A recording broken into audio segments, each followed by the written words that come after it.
Hey guys, and welcome back to another semi-formal video essay about Attack on Titan.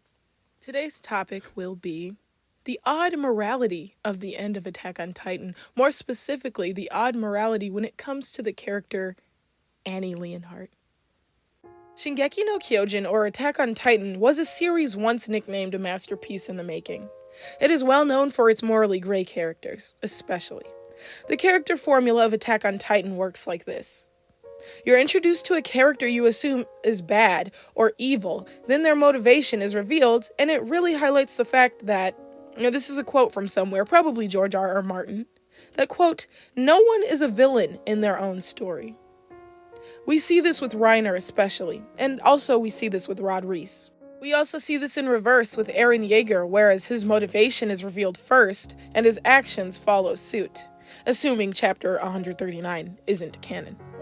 There's an air of mystery to the other characters, especially our Marleyan warriors. Bertholdt is a character without much backstory. I'd say he's hardly developed at all, besides his crush on Annie.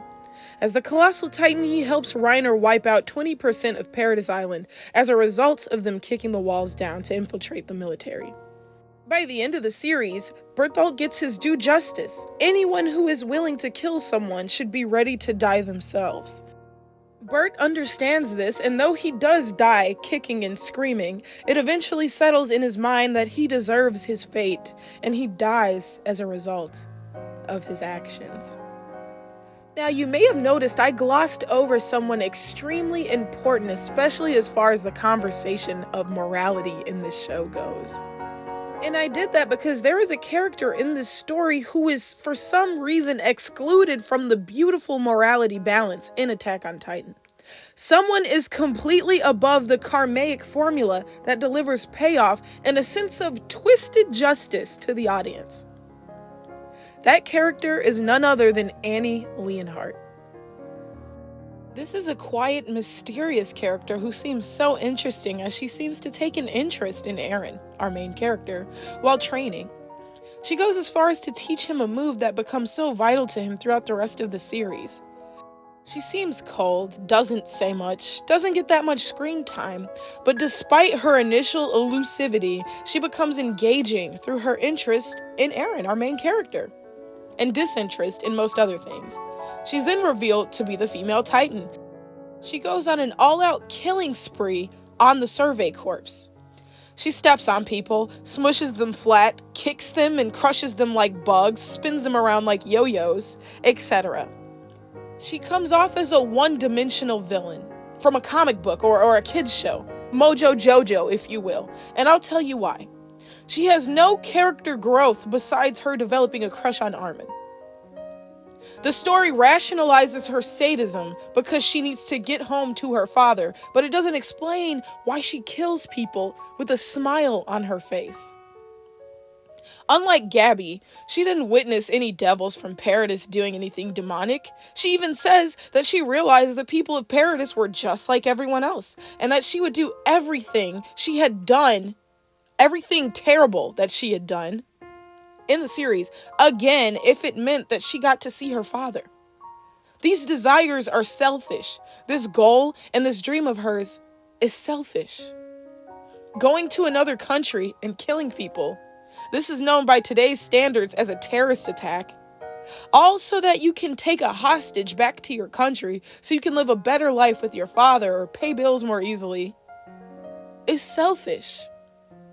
This character spends half of the series crystallized out of relevance from the story or plot, then joins the Avenger Squad to stop Eren from rumbling the world. In this time, I'm unsure how or when Armin is able to forgive her, first of all, forgive her killing spree, and second of all, develop romantic feelings for her. But he does, somehow.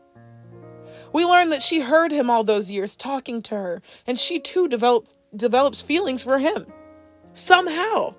Armin is one of the biggest reasons she had to crystallize herself in the first place. He blew her cover. He told people she was the female Titan. He is the reason. He is what kept her away from her goal, to see her father again. Yet somehow she falls in love with him as well. But I'll save this conversation for another video when I talk about the way this story characterizes women. It's not great. By the end of the series, assuming 139 is canon, she gets everything she could ever want. She gets the guy she wants. She gets the freedom she hardly fought for. And most damning of all, she gets to reunite with her father. A character who has given up nothing and taken all. Now, compare that to a character like Eren Yeager. Even the character Grisha Yeager gets his retribution for his terrible parenting, right? Zeke tells the Marleyan government on him. Eren eats him. Every character gets their karmic justice except Annie Leonhardt. I'm under the impression, by the way, that chapter 139 is written, it attempts to sugarcoat some of the things Annie has done. The reason the 104th trainees don't see Marco in the weird ghost smoke when the hallucigenia just goes poof, it's an attempt to sugarcoat Annie's atrocities, so you don't remember how much of a monster she was, and how much sense it doesn't make that she would end up with Armin in the end. So my question is, why does Annie get a sweet reunion with her father? Whereas Kenny never gets to be a super titan, and Rod Reese never gets to manipulate Historia, wouldn't the retribution for Annie's atrocities on Paradis be her very life? Or, if not that, then the life of her father's. The reunion of Annie and her father is the dream that Annie chased that caused her to go on a selfish rampage, one that she executed with a smile on her face, with not an ounce of remorse thinking back on it. Another thing, as a bit of an aside, why do the parents of the warriors not receive their karmic justice? Reiner's mother, Annie's father, they both should have lost something. Their children, their lives, or both. They sold their children for a better life. Selfishness should not look appealing by the end of a series, yet it does with characters like Annie and Ymir. Annie is a better parallel to Ymir than Mikasa. Again, assuming 139 is canon, of course. Ymir is another video, though. So at the end of this character analysis, I must ask, why does Annie get her way in the end? Why is she above the karmic formula? We see in this series that any character who behaves selfishly and kills others for their own benefit, their life is cut short, which gives some balance to the horrors and atrocities they've committed. So many questions remain. So my question remains. Why is the character of Annie Leonhardt above Attack on Titan's moral balance?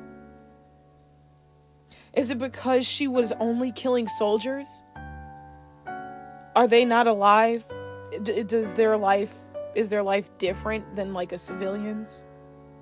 Is it because she was a more competent shifter than the rest? Is it because she's blonde? What separates a cold-hearted killer like Annie from the likes of Kenny Ackerman, Rod Rice, Bert Hoover? Those characters have paid for their sins. How could Armin Arlert, one who preaches morality in the series more than any, choose to fall for a devil like Annie Leonhardt?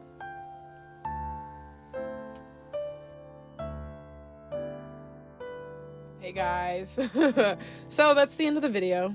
I know I promised the Armin video, but I felt like I had to get this video out first. You can tell by how it ends. But I was trying to record the Armin video, but I kept thinking about things that related to this. This wasn't even supposed to be a video, honestly, but I just kept thinking of things, and I was like, you know what? This isn't really on topic with what I'm trying to talk about with Armin, so let me just make it into its own video now. Sorry, okay, the Armin video will be out tomorrow. So have this as a buffer. I'm sorry. And see you guys in the next one. Bye.